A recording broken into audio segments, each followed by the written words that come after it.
Hi everybody, welcome to Tales 365 Shake-Up Edition with me, Gabriel Cardarella, the National Brand Ambassador with Dewars Whiskies. Today it's a celebration a bit here at Dewars. Tommy Dewar's birthday was on Tuesday, January 6th. He would have been about 151 years old, but Tommy played a very important role in the whiskey business, not just for Dewars, really kind of the heartbeat and the marketing and sales genius for the company.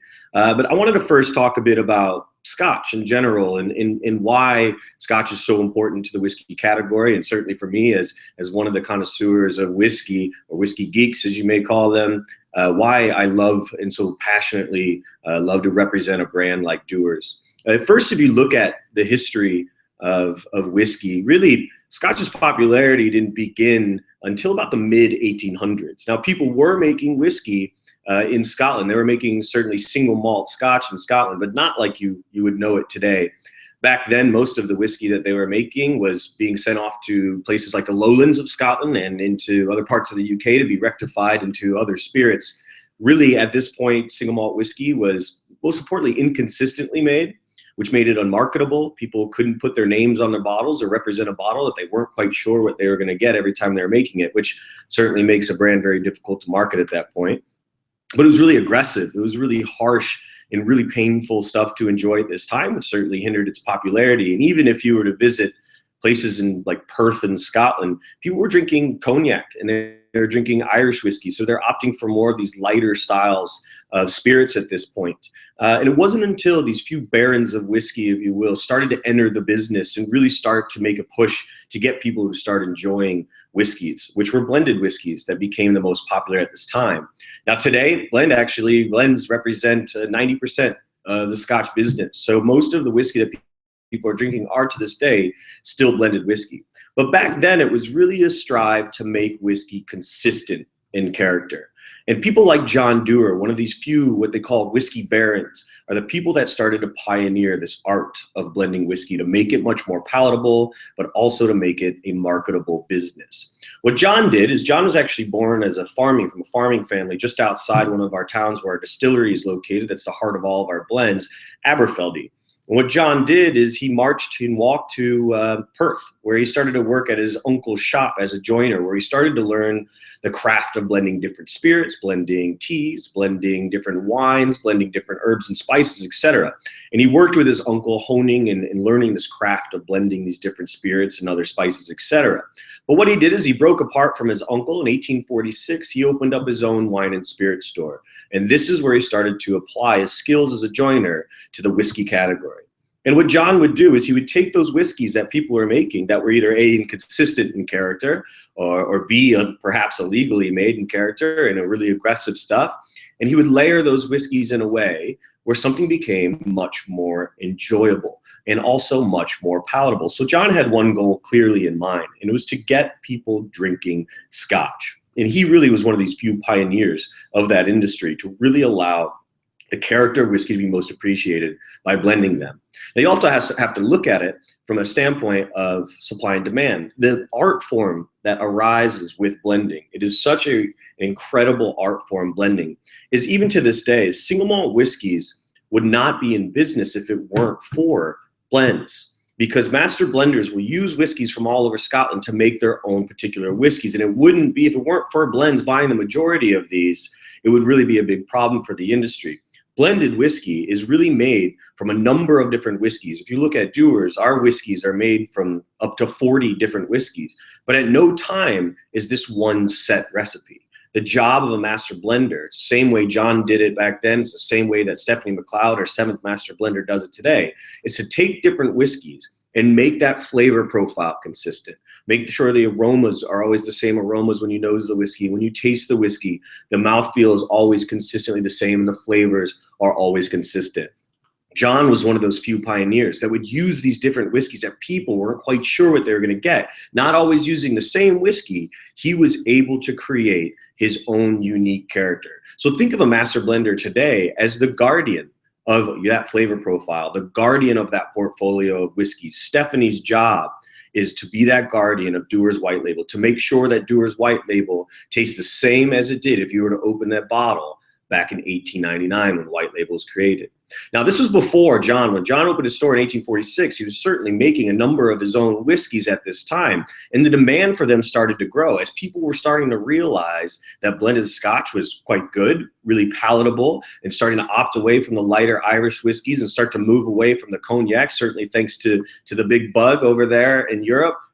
People were looking for something else to drink, and they were looking for a really nice, approachable, but complex whiskey. And blends were starting to offer that as John started to hone his skill in the craft of blending different whiskeys. So what John started to do is he said, hey, well, I'm making consistent whiskey. Why don't I start putting my name on these bottles? Now, at that time, if you were to look at bottles from the 1800s, they were using a lot of ceramic bottles. And John was at this point too. But John was the first to put his name on glass bottles. And really a simple way, with a few exceptions to this, of knowing the difference by looking at a bottle between a blended whiskey and a single malt, other than, of course, it's saying single malt or blended whiskey, is if it's a family name, more often than not, it's a blended whiskey. And if it's a place name, then more often than not, it's a single malt. Most single malts are named after towns in Scotland. Aberfeldy, our principal malt for all of our whiskeys, a spiritual home for Dewars, is a town in Scotland, a beautiful, beautiful little place in Scotland where we make Aberfeldy whiskey. And similar to the other 108 odd operating distilleries in Scotland, they're all named after a place for the most part. Whereas John was one of those first people to say, hey, I've got a whiskey here that I can make consistent. I can now market it, so therefore I should be putting my name on it. And it was his idea to put his name on bottles of whiskey, being one of the first people to do that, if not the very first person in Scotland that was making blended whiskey to put his name on the bottles. Now, John actually had two sons. He had actually a number of children, but he had two sons that joined the family business. Now, when he joined the business, he wanted to bring his family in on it a bit. And his first son, John Alexander Dewar, who's a very smart man, was really starting to come on and be responsible for the day-to-day operation of the business. As the demand for John Dewar's blends started to grow, John Jr. came on board and said, Dad, you go create blended whiskey. I will start to run our business. At this time, John was using everybody else's single malt whiskey to make his very own single malts. So John Jr. had the idea to start controlling some of that liquid. He wanted to build a distillery that would become the principal malt for all of the whiskeys John Dewar Sr. was making. Every blended whiskey chooses a single malt whiskey that they want as the principal malt when making their blended Scotch. Most blended Scotch, which comprise of two whiskeys, single malt whiskey and single grain whiskey, are usually around 70% single grain whiskey, to the rest left for layering different single malt character. At Dewars, our whiskeys have always been right around 50-50%. But at the heart of every blended Scotch is a single malt whiskey that will become the key character of their liquid, or is the key aroma or the key finish of the whiskey as well. So for us, John Jr. decided to build a whiskey that would offer our key character, and one that we could control, that would become the heart of Dewars Blends and the spiritual home for Dewars. And that is Aberfeldy Single Malt Whiskey. Aberfeldy Single Malt Whiskey was built in 1898. Now, that liquid would soon become the whiskey that would be at the heart of the #1 best-selling blended whiskey here in the United States, which is Dewar's White Label, which was launched in 1899. Now, certainly Dewar's White Label everybody has heard of, but Aberfeldy is a beautifully unique whiskey. Now, in Scotland, of course, when we make single malt whiskey, everybody strives to make their whiskey a bit unique, or their own unique character. Think of single malt whiskey simply as the product of a single distillery. But these whiskeys, while offer some complexity, generally are a bit singularly noted.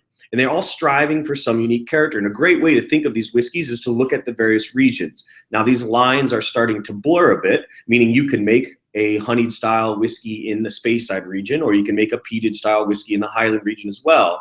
These different regions are really best categorized single malt whiskeys, making them by sense of smell.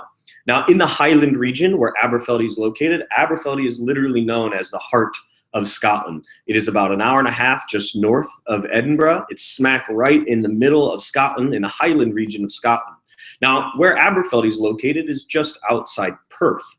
And in Perth, there's not many distilleries here. So Aberfeldy is one of these few remaining Perthshire region of the Highlands distilleries. And at Aberfeldy, we make a really delicate whiskey that's quite honeyed, which we'll go into why it's quite honeyed in character. But they make delicate whiskeys in this region of the Highlands. If you were to travel north a couple hours, you'll start to run in a lot of other whiskeys like Dalwhinnie, etc., that are quite floral in character. Now, if you visited Scotland or seen photos of Scotland, certainly photos of the summer, which lasts about 10 days, the weather there is quite bad, but consistent, which makes it ideal for aging whiskey. You'll notice that there's purple flowers that blanket the hills of Scotland. Now that flower is called heather, and it smells very similar to lavender. So a lot of floral whiskeys come through the Northern Highland region, or perhaps those peat bogs that they have there contain a lot more floral beds there that are compressed and made into that fossilized vegetation known as peat. During the malting process of your barley, you could get this floral characteristic coming through. Or perhaps it's the water sources running over those floral beds that attract a bit of that floral characteristic of those whiskeys. There's a bit of alchemy and mystery that comes along with making whiskey, but the whiskeys from the north of the Highland region are known for being quite floral in character. So you have honey characteristic, which is unlike many whiskeys. Aberfeldy is quite special in that regard. To the north, you have really floral whiskeys like Dalwhinnie, etc. A number of whiskeys. You can even go more north, and you run into Scapa and the Highland Park and the Orkneys, and get up to some of those island whiskeys as well. But then there's the Speyside region, which is off to the west a bit, excuse me, the east a bit. And the east, it's a small part of Scotland, but it's the home to the majority of the distilleries in Scotland. There's 30 operating distilleries in the Highland region. There's 48 operating distilleries in the Speyside region. Now, in the Speyside region, they're known for making really fruity style of whiskey. Think apples, so orchard fruits, right? Apples, oranges, raisins, pears, all quite common aromas of whiskeys you find in that Speyside region. Now, the reason that most of the distilleries are located in the Speyside region are this is right where the rivers Fiddick and Spey converge. So every distillery, as you know, has to be situated on a water source. So because these two main water sources converge here, this is where you find the majority of the distilleries in Scotland. A lot of nice natural water sources where distilleries can set up and start to make their very own whiskeys. But these whiskeys, again, tend to be very fruity in character. Pick up a Macallan next time and nose that whiskey, and you'll pick up a lot of raisin characters. Glenfiddich, I get a lot of apples characteristic coming through. But really a lot of nice whiskeys coming out of that region. 70% of your whiskey's character come from the casks alone, which we'll go into. But these region, that terroir of Scotland, plays an important role of that resulting characteristic of your liquid. There's a number of ways that you can make your whiskey a bit different in character. But the weather in Scotland is so ideal for making whiskey, meaning it's consistent in character, in weather, which makes it really ideal for aging whiskey in terms of how we predict how it will interact with those casks. So that's Scotland. All Scotch is whiskey. Not all whiskey is Scotch, meaning you can make single malt whiskey anywhere in the world. But if you want to call it Scotch, you have to make it and age it in Scotland. And that weather and that geography plays a very important role. And most of those distilleries are in that Speyside region. We're not done yet. If you were to go south in the lowland region, now there's only 2 operating distilleries here in the lowland region of Scotland, and this is also where Edinburgh and Glasgow are located. Now these whiskeys are quite light and delicate, so they're almost, because they're so close almost to the southern part of the UK, you're starting to run into a lighter character because that's just the demand of what people like down in that region. So similar to Irish whiskeys, these whiskeys can tend to be a bit lighter in character. In fact, Auchentoshan is one of these distilleries in that region, which is the only triple distilled Scotch whiskey that's being made in Scotland, which therefore is a bit lighter in character. Now, the aromas and flavors of these characters can tend to vary, but they tend to be pretty delicate. And vanilla is a big characteristic you'll find in whiskeys from this region. Now, the truth is, there's not a whiskey in the world that you may try that won't taste a bit like vanilla. And we know that's because of the aging process. When you age whiskey, you must char the casks. And casks, as you probably already know, is just the umbrella term for different sizes of barrels, etc. Barrels are about 200 liters. You have hogsheads that are about 250 liters. You have sherry casks or butts, which are about 500 liters. And you may use a combination of any of these when aging Scotch, as long as it's previously had something in it.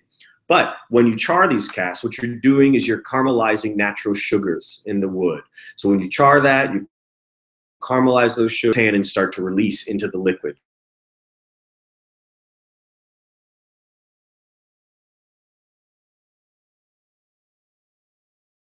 Big vanilla character, those vanilla tannins start to release in the liquid quite aggressively from the beginning. In Scotland, part of the reason why we previously used white oak is we don't want that big aggressive first fill, that big active cask character. We want that cask to be a bit seasoned, if you will, from the whiskeys that it's had in it prior. And more often than not, when aging whiskey in Scotland, 90% of the time we're using ex-American white oak. Because in America, we have to sell them after aging them. We can pick those up in Scotland for relatively cheap prices. Whereas another cask that's quite often used, sherry casks, those are really, really expensive. So not as many distilleries will use the majority of sherry casks versus ex-bourbon casks. Truth is, it's just personal preference. One isn't better than the other, but because American white oak is so less expensive than sherry casks, well, they're the mostly used. And that's why you'll still get vanilla quite a bit in the whiskeys from Scotland, and especially that lowland region that loves that vanilla character as well. Now, last but not least, there's the Ila region of Scotland. Now, Ila is only home to about 9 operating distilleries, and these whiskeys are all peated in character. Now, peat is just basically fossilized vegetation, and you can find peat bogs even here in America. Now, peat isn't just the same everywhere. As I mentioned earlier, you could have in the Northern Highlands, you could have some very floral peat. When you use that peat in the malting process of your barley, it can become a different kind of phenol content that would attach onto your barley. And phenols are just the amount of smoke that you're going to get. Now, if you look at Islay, it's almost like a big sponge, this island. And you can get this very salty characteristic, or this peat that has big, heavy phenol characteristic in it. It's up to the distillery how they order their barley in terms of peat. But when you use peat, you use it during the malting process. Now, years and years ago, everybody used peat when drying their barley, because what you must do with your barley is to trick your barley into believing that it's spring, so it can start to sprout and grow. But you have to stop that growth process at the right time, so that when you grind that and age that and turn that into your liquid, that you get the maximum yield. So barley's about yield, but peat will impart a lot of character. So what you do to stop it from growing or believing it's spring is you dry it. Most distilleries that are unpeated will, just similar to the way you dry your clothes, will use gas dryers that tumble this barley and will dry it with steam that produces no character or aroma or flavor.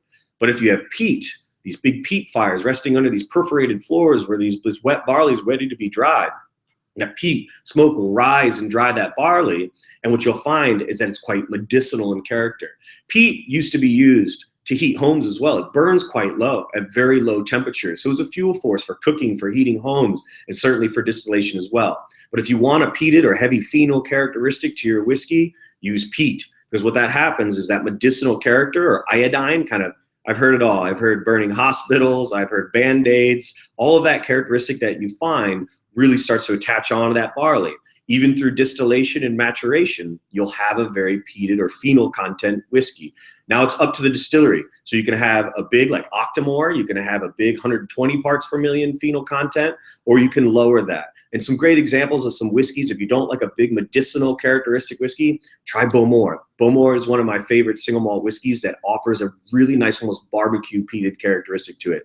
Really, really nice whiskeys that come out of that region of Islay. So those are the basic regions. There's Campbelltown, of course. Then you have the rest of the islands if you want to go into those. But those are the main kind of food groups of single malt whiskey, if you will. And to briefly cover over those, you have, again, the Highland region, where you have delicate whiskey, really nice Class A malts for making blended Scotch.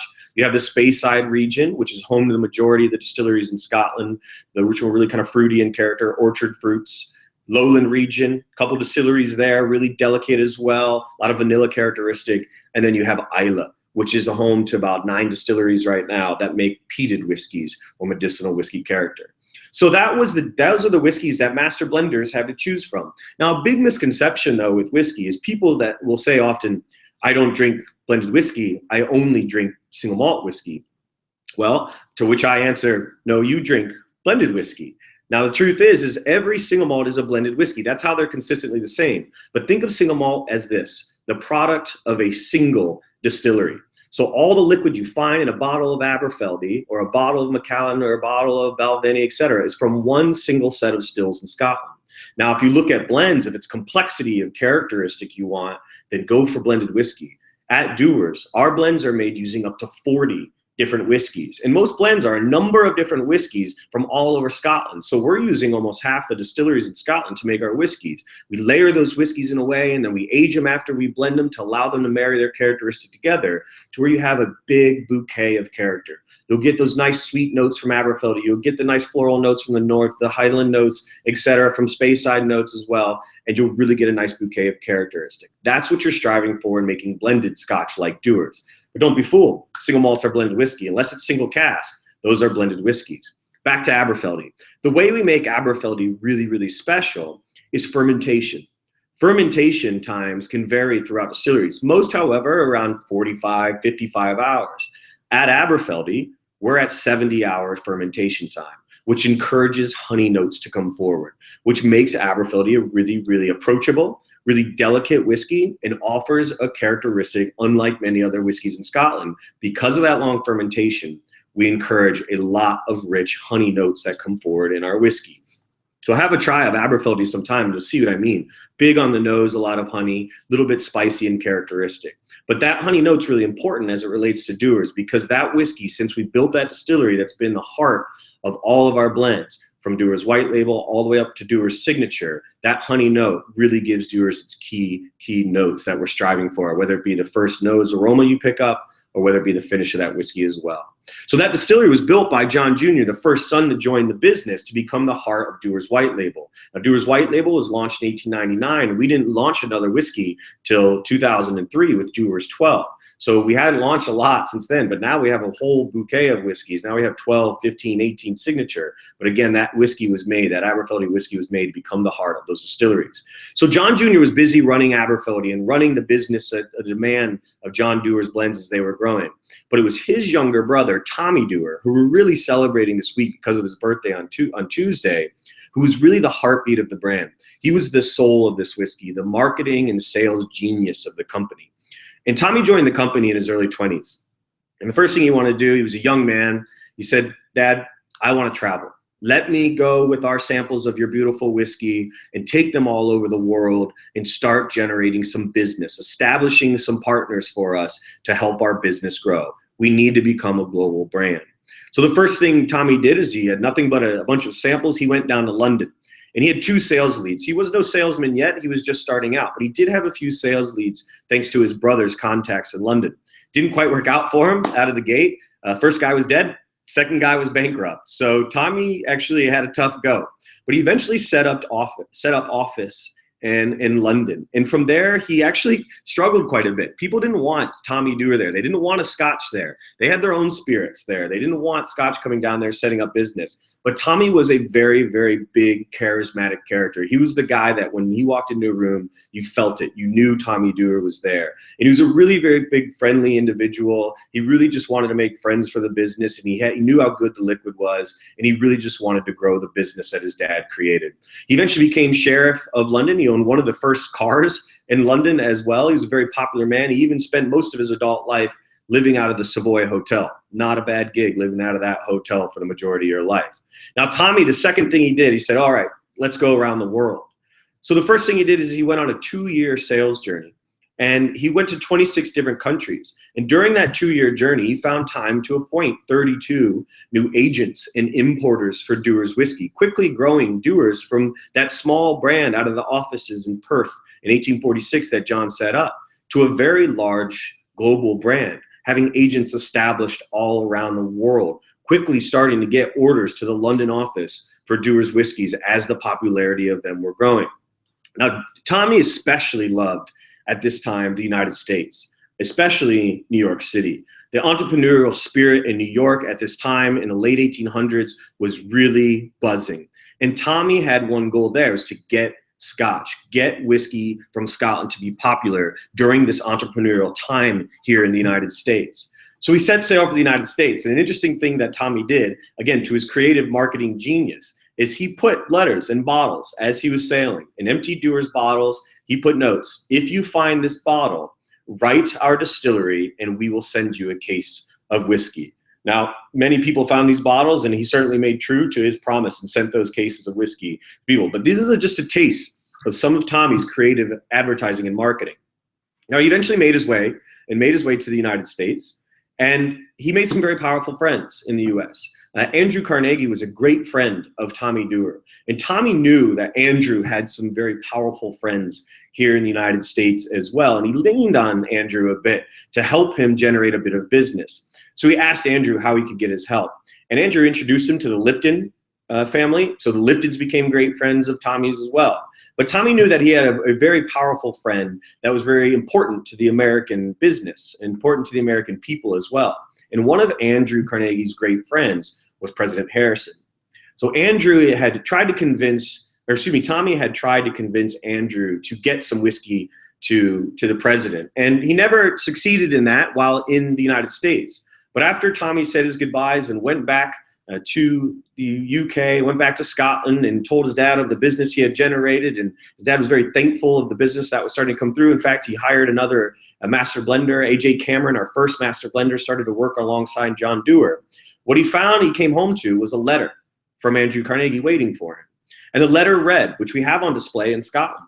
The letter reads, "Tommy, my good friend, would you please be so kind as to send a keg of your lovely whiskey to me so I may have it sent to the executive mansion in Washington, D.C. You can imagine how excited Tommy was at receiving this letter. This was big news. Tommy certainly obliged, sent a keg of Dewars whiskey to be sent to the United States and to eventually to the president's mansion and in the White House. Well, the keg actually was held at customs.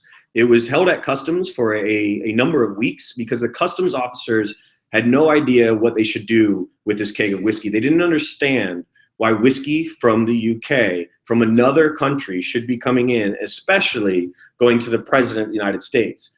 We have plenty of bourbon here for the president, they thought. Why do we need this whiskey to be going to him? Well, thanks to the wealthy Andrew Carnegie and the power of him, certainly made its way to the White House. Now, the interesting thing about this was not that just President Harrison at that time tasted it and thought it was okay. He fell in love with it.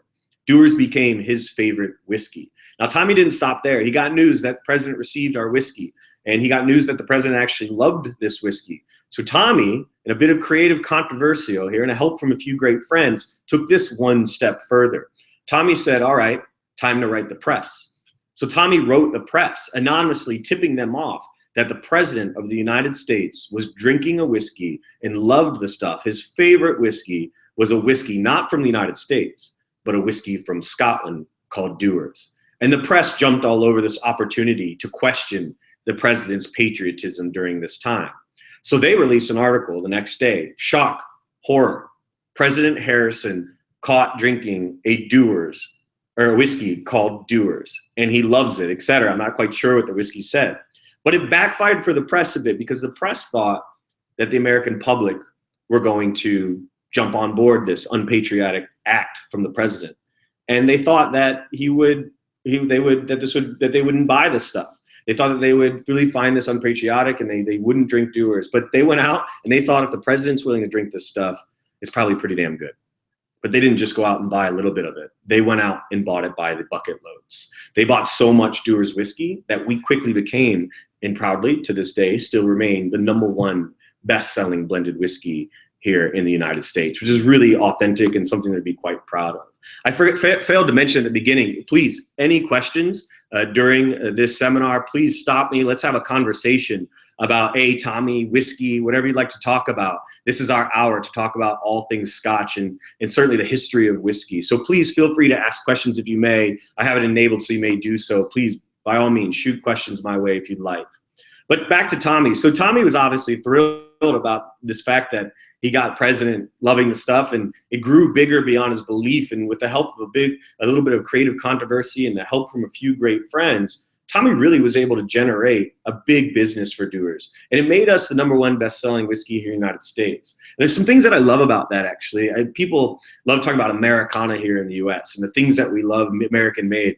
The truth is, while our whiskey is made in Scotland, Dewars, but it is as much of an Americana brand as a number of spirits out here in the United States. And a lot of whiskeys that are coming out really claim a lot of Americana. Well, I love that about Dewars, that authenticity of our whiskey. And as an ambassador, there's no better spirit to work for than one that actually has that big, authentic truthness to it. I've got a question here. So what is your favorite cocktail to make with Dewars? Lisa, thanks for the question. Honestly, the truth is, I'm one of those guys that I say there's no rules. You should drink your whiskey however you like your whiskey. And it's really interesting to look at, really, rather than, hey, what exciting things are bartenders doing, which certainly are doing amazing things with cocktails these days. If you look at how people are enjoying whiskeys around the world, it's really interesting to see how they do it. Because again, there's really truthfully no rules in how you enjoy your whiskey. But if you put Coca-Cola in Dewars 18, I'm not so sure that's a great idea. Now look at Curacao. If you go to the Caribbean, when I was there, we were drinking Dewars 12 and coconut water. And in Dave Broom's new book, he even mentions that coconut water in Dewars 12 is fantastic. So try Dewars 12 with some ice cubes and coconut water. You will be blown away at how really delicious that is. I'm a classics guy. I'm kind of old school. I like a lot of classic cocktails as well. So a lot of old-fashioned sidecars I really like as well. But a Dewars 12 Rusty Nail is really, really good. But to be perfectly honest with you, the way that I drink our whiskeys, White Label is one of my favorite whiskeys. If I was stranded on an island and I could only take one, that's Dewars 18. Dewars 18 is coming with me. But Dewars White Label is the one whiskey that I love loading up with ice. It becomes really, really sweet with the peated notes showing themselves. A great whiskey to sit and enjoy with some friends. If I really want to sit and sip on a whiskey and dissect it, I'm either going for Aberfeldy 21 year, I'm going for some of our older whiskeys as well. Truth is, there's no right or wrong way to enjoy them. Older isn't better than younger. It's all just what you're in the mood for. So thanks for the question, Melissa. Christine, thanks for the question. Can we expect any new trends or product from Dewars? That's a great question. Now is a really, really exciting time for Dewars whiskeys. We just launched in December. We launched our Dewars 15 year. Our core portfolio was Dewars White, 12, 18, and Signature. But we launched our first limited release in a long time with a Dewars 15 year. Now the 15 is really exciting. You get hints of coconut on the nose. You get exotic fruits like pineapple on the palate. It's really nice whiskey, predominantly whiskeys from the space side that come through. The thing that I love about that whiskey is normally when you see a whiskey that's a limited release, you can expect to pay quite a bit for those particular whiskeys. Dewars 15 at $50 is a great way for people to say, hey, great gift without emptying my bank account, or also a great way to start approaching your collection of whiskey. A lot of having limited release stuff doesn't have to be about emptying your pockets. But with us, we're really excited to finally bring a limited release into our category that is only available actually till the end of January. So if you're into those limited release whiskeys, you like something a bit sweeter and exotic in character, Dewars 15 is a great whiskey there. But it doesn't stop there with us. Yes, Dewars is a big blended portfolio, but we actually own 5 single malt distilleries. And we're starting to do some proprietary bottlings of other distilleries that we own as well. We have Aberfeldy, the 12 and the 21 year out, which just went through a beautiful new repack as well, nice and gold on the label, representing the gold and the Patili burn, the water source that we use. But we also have just launched Craigellachie. Now, Craigellachie is a Speyside whiskey, but it's more kind of the bad boy of Speyside. And this is the first time that we're doing proprietary bottlings of Craigellachie. We have a 13 year and a 23 year out. The Craigellachie, the thing that makes it really unique is this distillery is the old-fashioned way of making whiskey.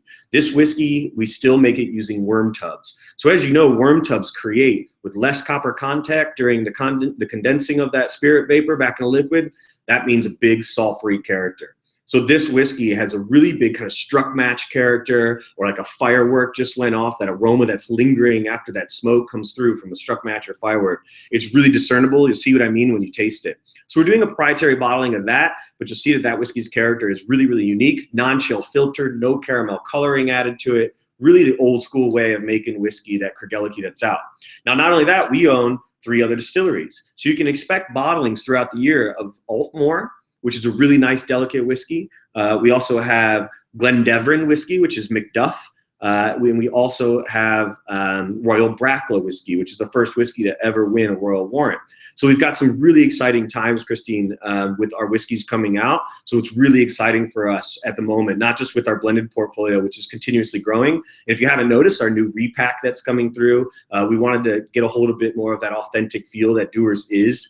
So our new repack that just came out, that's exciting news about our portfolio. The 15 year that's coming out, we do have some exciting things coming out this year, which I can't mention yet, but keep an eye out for some really important stuff coming out from our portfolio.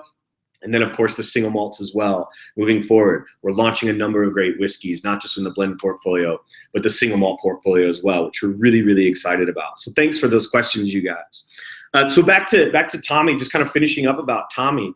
Tommy, again, he really was that heartbeat and marketing genius of the brand. He didn't stop, though, with Andrew Carnegie and President Harrison.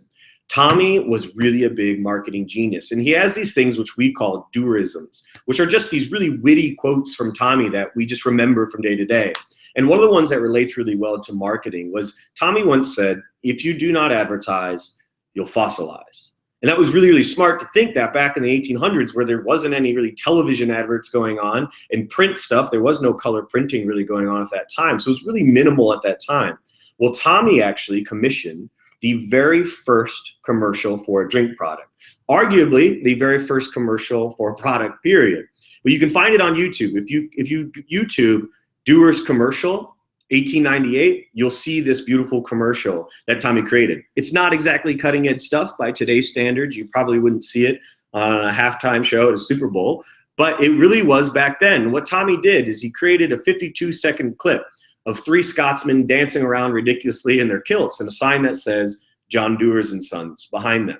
And he took it a bit of a step forward by projecting this image, this 52-second clip. Tommy had projected on the side of what was the Pepper Building in Herald Square in Manhattan. And for weeks, Tommy would loop this commercial on the side of this building, and he would throw parties on the roof of the Pepper Building. And people would hear these bagpipes playing on the rooftop of this building. They would hear about this whiskey and this man, Tommy Dewar, and they'd hear the story about President Harrison. They'd want to attend these parties, meet Tommy Dewar, and start to really start to identify themselves with the business. So Tommy was a really big genius in early marketing and advertising of business. And that first commercial ever for a drink product he commissioned, again, you can find it on YouTube.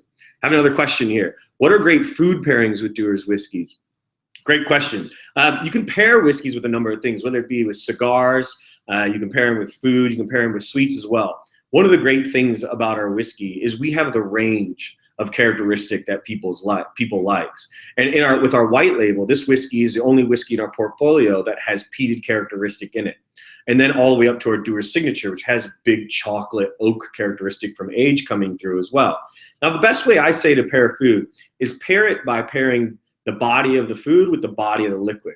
You don't want to match flavors, because if you match flavors, what you do is just kind of overwhelm each other. The idea is to play off one another. So try to create a bouquet of flavors and aromas when you pair whiskeys with food.